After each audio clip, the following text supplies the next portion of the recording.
안녕하세요, 가치남입니다. 6월 30일 수요일 국내 시장이 마감되었습니다. 오늘이 6월 마지막 날이고 또 상반기 마지막 날인데 그래도 코스피하고 코스닥 어제와는 다르게 양호했던 하루였다고 생각을 하고 있습니다. 특히 코스피 같은 경우에는 어제 미국 시장 흐름과 달리 주가가 썩 좋지 못했고 그 때문에 아쉬워했던 분들이 상당히 많았습니다. 그렇지만 오늘 소폭의 반등이 나왔고 코스닥도 마찬가지로 어제에 이어서 오늘 상당히 좋은 모습이 나왔습니다. 그래도 조금 아쉬운 점이 있다면 장 막판 동시효과에 일부 종목들의 약세가 나오면서 이 점은 조금 아쉬웠던 것 같습니다. 자, 먼저 코스피 시가총액 상위 순서를 보시면 오늘 삼성전자는 약보합으로 마무리되었지만 그래도 SK하이닉스하고 DB하이텍 그 외 코스닥 내에 있는 여러 소부장 기업들까지 오늘 반도체 흐름은 긍정적이었던 하루였던 것 같습니다.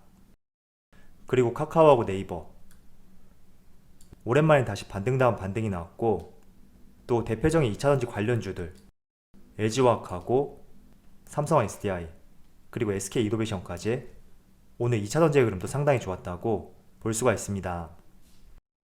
SK이노베이션 오늘 강한 상승이 나왔기 때문에 시가총액이 한 단계 상승을 했네요.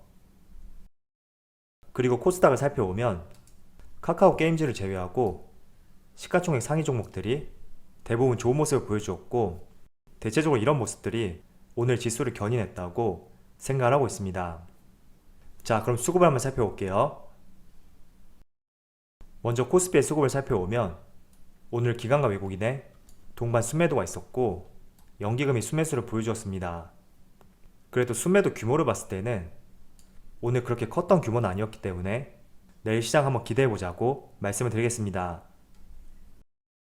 이어서 코스닥 오늘 코스닥은 기관과 외국인의 동반 순매수가 들어왔고 확실히 기관과 외국인의 순매수 규모만 보더라도 오늘도 코스피보다는 코스닥 쪽에 많이 집중했다고 볼 수 있는 것 같습니다. 그리고 삼성전자 오늘 삼성전자는 어제에 이어서 기관과 외국인의 동반 순매도가 나왔고 반대로 SK하이닉스는 외국인의 강한 순매수와 함께 기관의 순매수까지 두 주체 모두 순매수를 보여주었습니다. 그리고 오랜만에 3% 이상의 강한 반등이 나왔던 카카오는 오늘 기관이 순매수를 보여주었고 외국인이 비교적 강한 순매도를 보여주었습니다. 반대로 네이버는 기관과 외국인의 동반 순매수가 들어왔네요. 연기금도 마찬가지로 매수세를 보여주었죠. 마지막으로 삼성 SDI도 오늘 기관과 외국인의 동반 순매수가 들어왔고 연기금도 여전히 지속적인 매수 흐름을 이어가고 있습니다. 자, 그럼 주체별 매매 동향에 대해서 살펴보도록 하겠습니다.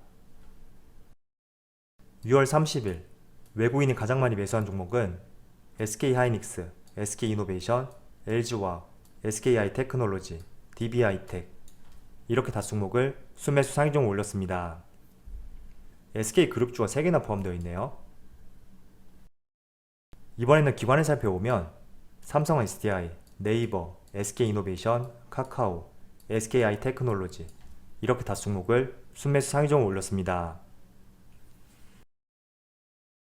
자, 지금 촬영 시점이 오후 1시가 조금 넘었는데 현재 카카오의 주가가 약 3% 가까운 강한 상승을 보여주고 있습니다. 그리고 지금 차트 흐름을 보더라도 정확하게 이번 주 월요일에 하락세가 진정이 되었고 어제부터 조금씩 반등이 나오고 있는데 그래서 카카오뿐만 아니라 네이버까지도 오늘 모두 좋은 모습이 나오고 있습니다. 자, 그런데 제가 지난번에도 말씀을 드렸듯이 비교적 개인들에 의해서 강하게 수급이 형성되고 있는 종목들 그 종목들은 특정 시점이 되었을 때 반등이 나올 수 있고 그 반등을 통해서 내가 빠르게 대응할 수 있다면 단기적인 트레이닝 관점으로도 유효할 수 있다고 말씀을 드렸습니다.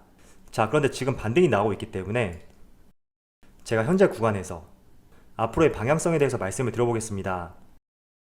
제가 늘 말씀을 드리지만 항상 우리가 주식을 투자할 때는 분할 매수를 해야 되고 또 21선과 60일선이 이격이 크게 벌어지지 않았을 때 그 시점에서 매수하는 것이 훨씬 유효할 수 있다고 말씀을 드렸습니다. 그런데 카카오 같은 경우에는 11선이죠. 지금 여기서 반등이 나오고 있습니다. 자, 일반적으로 11선에서 반등이 나오는 것은 강한 이슈가 작용되는 종목들 그리고 사람들의 관심이 집중되는 종목들, 마지막으로 개인들의 매수세가 많이 몰린 종목들, 그런 종목들 같은 경우에는 조정의 폭이 단기간에 그치고 지금 보시는 것처럼 11선에서 이렇게 반등이 나올 수가 있습니다. 제가 지난번에 예시로 말씀드렸던 올초 현대차, 현대모비스, 그리고 최근에 두산중공업까지 한번 차트를 비교하면서 말씀을 드려볼게요. 자, 올 초에 현대차의 주가를 보시면 개인들에 의해서 한 차례 급등이 나왔고 일부 조정 구간이 나온 뒤에 여기 11선에서 한 차례 반등이 나왔습니다. 그리고 현대모비스도 올 초에 강한 상승을 보여주었고 조정을 보인 뒤에 11선에서 이렇게 한 차례 반등이 나왔죠. 그리고 두산중공업도 강하게 상승이 나오고 조정을 보인 뒤에 11선과 21선 사이 여기에서 한 차례 반등이 나왔습니다. 자, 그래서 카카오도 조금 전에 보여드렸던 이 세 종목과 유사한 흐름을 보여주고 있는데 지금부터는 이제 여러분들 판단이 정말 중요한 것 같아요. 제가 앞서 보여드린 것처럼 현대차, 현대모비스, 그리고 두산중공업까지 모두 11선 부근에서 반등이 나왔지만 그 이상 뻗지 못하고 오랜 기간 조정을 거치고 있습니다. 일단 반등이 나오더라도 과거 고점을 경신하지 못한 이유는 여러 가지가 있을 수 있습니다. 그렇지만 비교적 개인들이 많이 매집한 그런 위치였다면 고점에 대한 부담감, 아마 이 시점에 매수한 분들이 계실 테고 크게 급락이 나왔기 때문에 내 매수가까지 온다면 본전에 털고 나가겠다, 이런 심리들이 많이 조성이 될 수 있는 그런 시점이라고 생각하고 있습니다. 그래서 다시 현대차를 한번 볼게요. 자, 올 초에 현대차의 주가를 보시면 강하게 급등이 나오고 조정이 나온 뒤에 다시 반등이 나왔지만 직전 고점까지만 이렇게 주가가 올라왔고 더 이상 뻗지 못하고 지금까지 고점을 경신하지 못하고 있습니다. 마찬가지로 현대모비스, 이 종목도 올 초에 강한 상승이 나왔지만 한 차례 조정을 보이고 반등이 나왔을 때 직전 고점 부근에서 더 이상 뻗지 못하고 길게 횡보하는 모습을 보여주고 있습니다.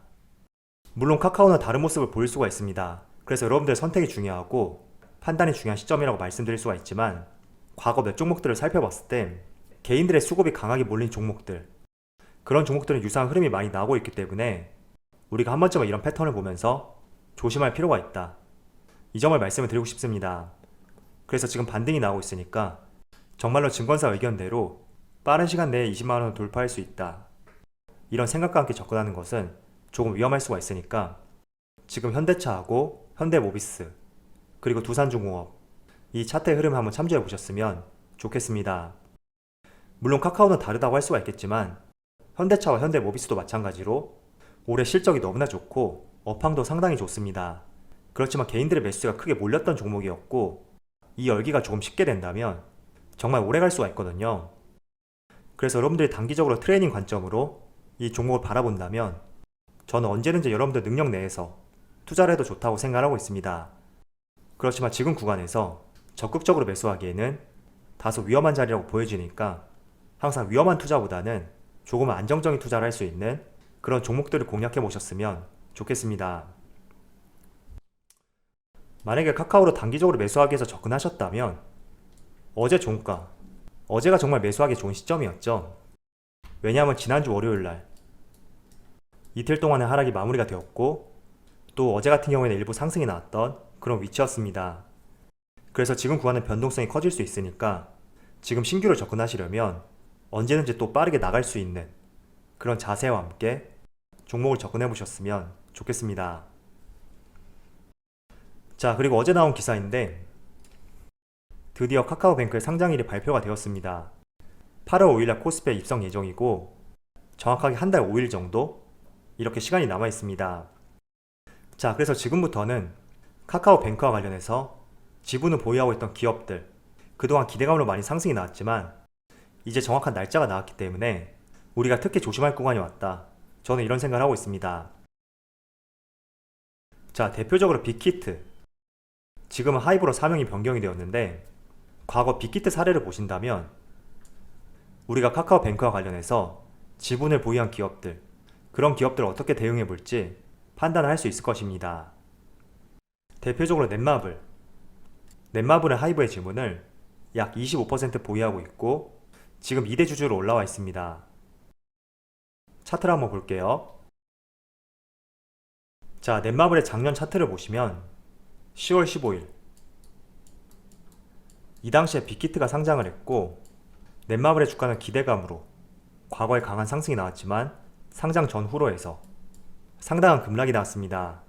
물론 그 뒤에도 복구하지 못하고 지속적인 횡보를 보여주고 있는데 충분히 카카오뱅크에서도 이런 모습이 나올 수가 있거든요. 그래서 넷마블하고 가장 유사한 기업이 한국금융지주. 저는 한국금융지주는 우리가 조금 조심할 수 있는 종목이 돼야 된다고 생각하고 있습니다.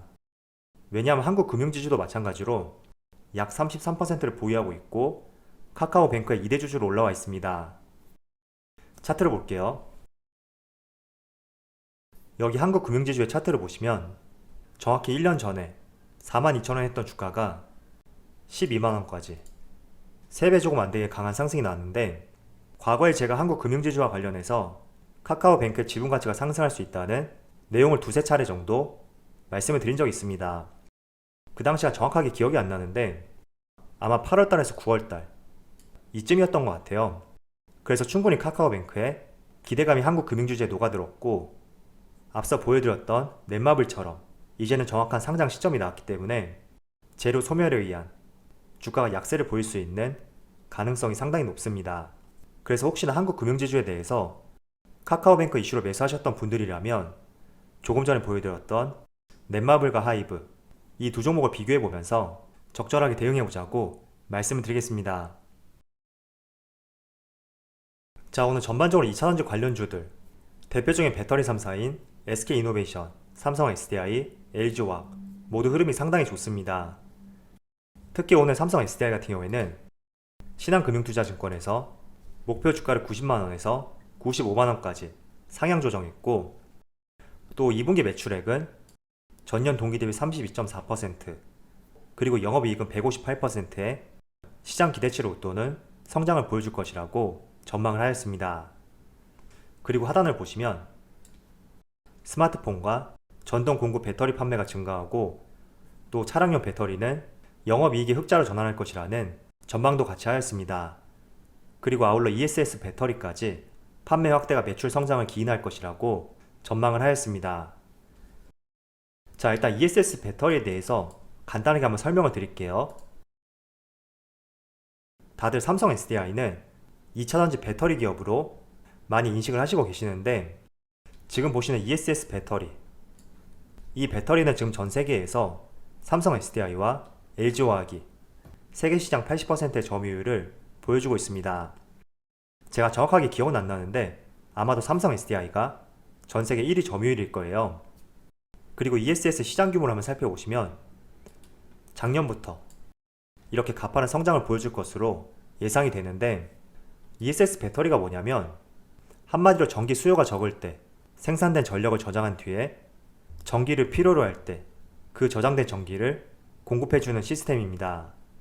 그래서 주로 사용처를 보시면 태양광과 풍력발전소 여기에서 많이 사용이 되는데 왜냐하면 친환경 에너지는 날씨에 따라서 에너지의 양이 일정하지 않기 때문에 전력 공급이 불안정할 수밖에 없습니다.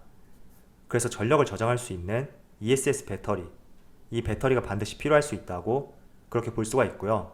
또 원자력 발전소 발전소는 전력 생산이 중단되더라도 항상 안정적인 전력이 공급돼야 되기 때문에 반드시 ESS 배터리가 필요할 수가 있습니다.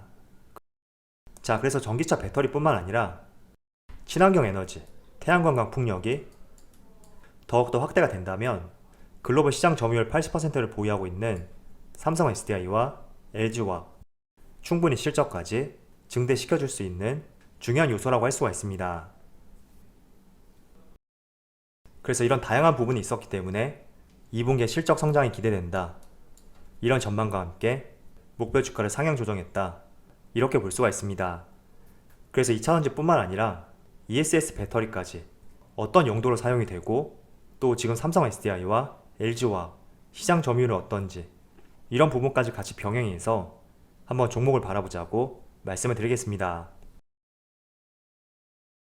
자, 아울러서 1월달부터 5월달까지 글로벌 전기차 배터리 기업들의 시장 점유율이 발표가 되었는데 한번 살펴보면 LG에너지솔루션은 2020년 대비 2021년에 소폭의 시장 점유율이 증가하였고, 반대로 삼성 SDI와 SK이노베이션 이 두 기업은 시장 점유율이 소폭 하락하였습니다.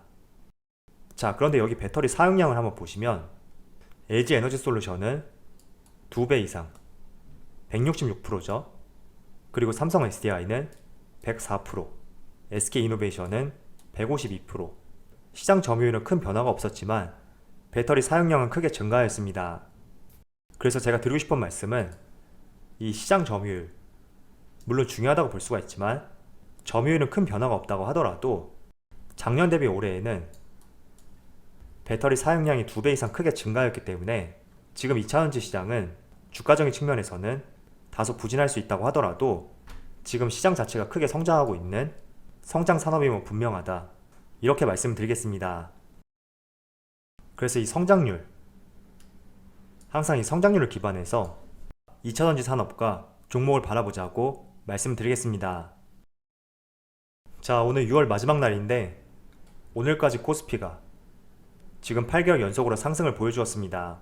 그래서 종목에 따라서 조금은 답답하게 보일 수는 있겠지만 그래도 시장 자체는 분명히 과거에 비해서 정말 투자하기 좋은 시장이고 강한 시장이라고 생각하고 있습니다. 그래도 어쨌든 시장에 비해서 내가 조금 부진했다고 하더라도 다가올 7월달 하반기부터는 다시 철저한 계획을 한번 세워보시고 많은 수익 낼 수 있는 투자를 할 수 있었으면 좋겠습니다. 자, 그럼 오늘 영상 여기서 마치도록 하고요. 언제나 여러분들의 성공 투자를 기원하도록 하겠습니다. 감사합니다.